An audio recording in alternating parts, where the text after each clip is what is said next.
pas. Step back here, then you will be cold. Same for you, you will be cold.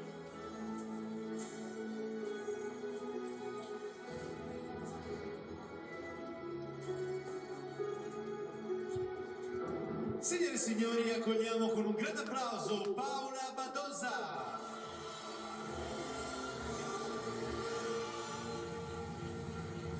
Paula Badosa had to dig deep late into the night to get past Annalena Friedson in the opening round. Her ranking has dropped a little of late, but she's found some decent form on the clay so far this season.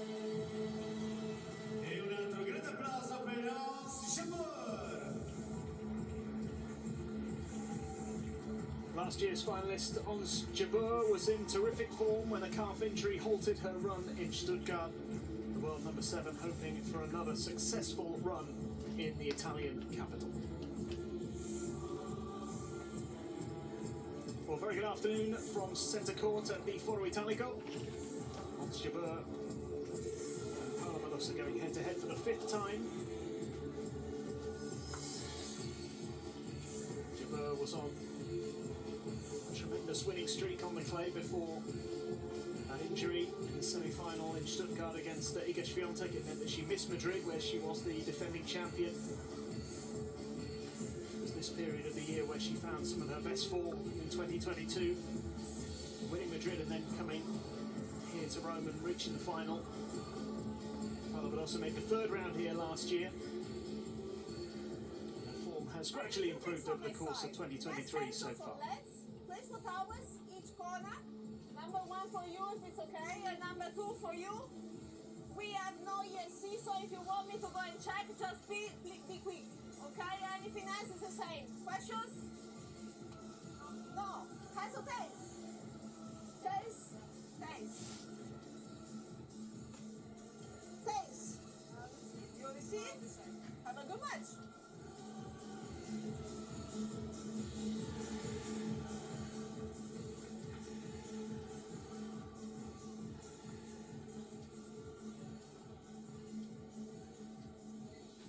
So 2nd round action at the Internazionale Biennale d'Italia.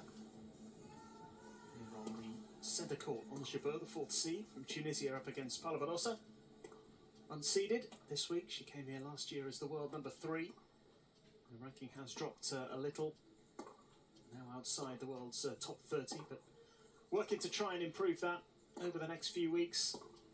And got off to a tricky start, needed over 2.5 hours to beat Annalena Friedson in the 1st round, 7-6 in the 3rd.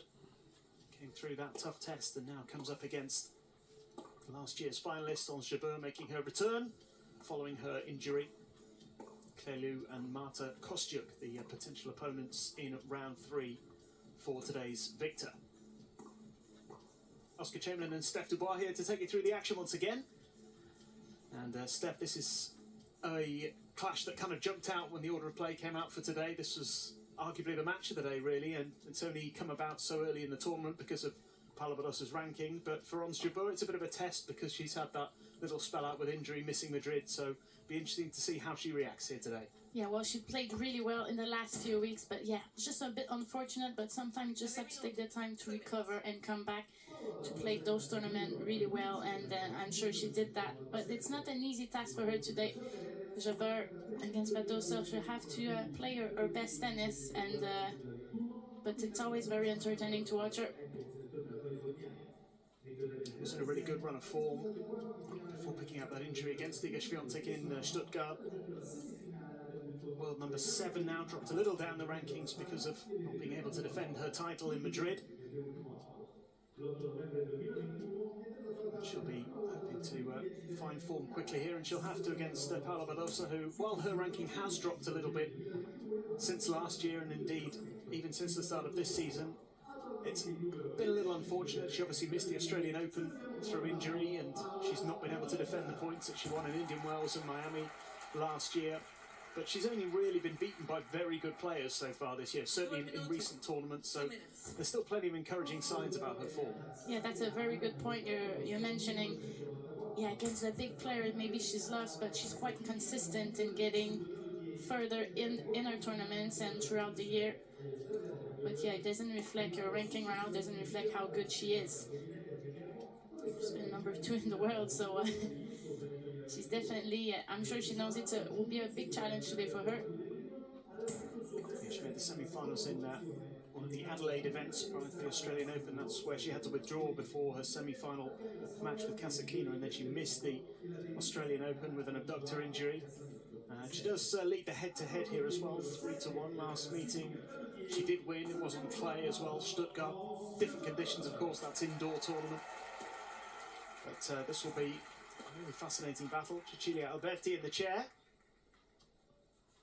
And just to have a little look again at Badosa's performances over the year. Semi-final in Adelaide, as I mentioned at the start of the year. A couple of quarter-finals as well in Charleston and Stuttgart, where she lost to Pegula and Sabalenka.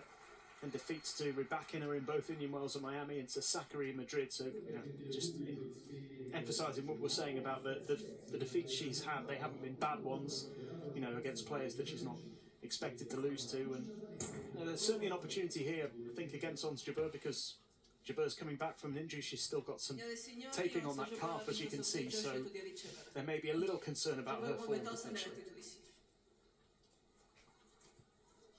Yeah, definitely both players are comfortable on the clay court. You can set all the results. I think it'll be a fascinating match today. Excited to see it. The win probability algorithm has Badosa as a slight favourite, maybe based on the head-to-heads particularly, but also you do have to consider the fact that Jabeur has